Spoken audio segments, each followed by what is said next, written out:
المشروعات التنموية بالولاية الشمالية، حيث يفتتح رئيس الجمهورية القائد العام للقوات المسلحة المشير عمر حسن أحمد البشير منشآت الفرقة 19 منشأة بمروي، بالإضافة للمرافق الخدمية والسكنية للضباط والجنود.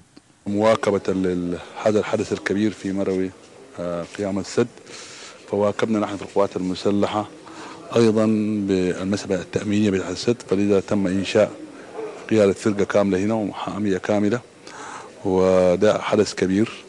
وعلى الصعيد ذاته يفتتح رئيس الجمهورية عددا من مشروعات البنية التحتية التي نفذتها وحدة السدود ضمن المشاريع المصاحبة لسد مروي. فعلى طول 262 كيلومترا اخترق الطريق المعبد صحراء بيوضة ليصل بين مدينتي عطبر ومروي، وأصبح جاهزا لربط الولاية الشمالية بالميناء القومي.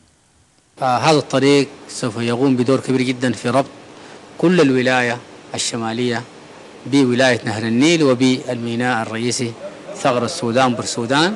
ده بيعني انه حيكون هذا عنده اثر كبير جدا على الصادرات والواردات التي تاتي الى هذه المنطقة، اذا كان صادرات بستانية او صادرات في بعض المحاصيل الاساسية، وايضا وصول كثير من الاشياء اللي تحتاج هذه المنطقة وتعين على الانتاج بصورة اسرع.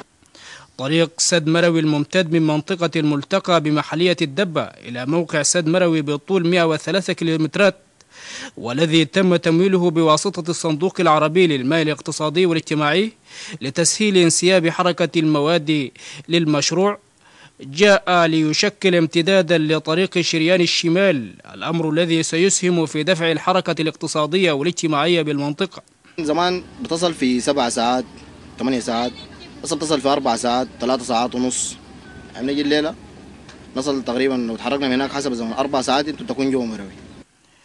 احتفالات العيد 53 للقوات المسلحة بالقرب من موقع مشروع سد مروي في ظل حركة التنمية التي تشهدها الولاية والسودان يؤكد على دور القوات المسلحة في حماية المشروعات الاستراتيجية بالبلاد. دشن وزير الإعلام والاتصالات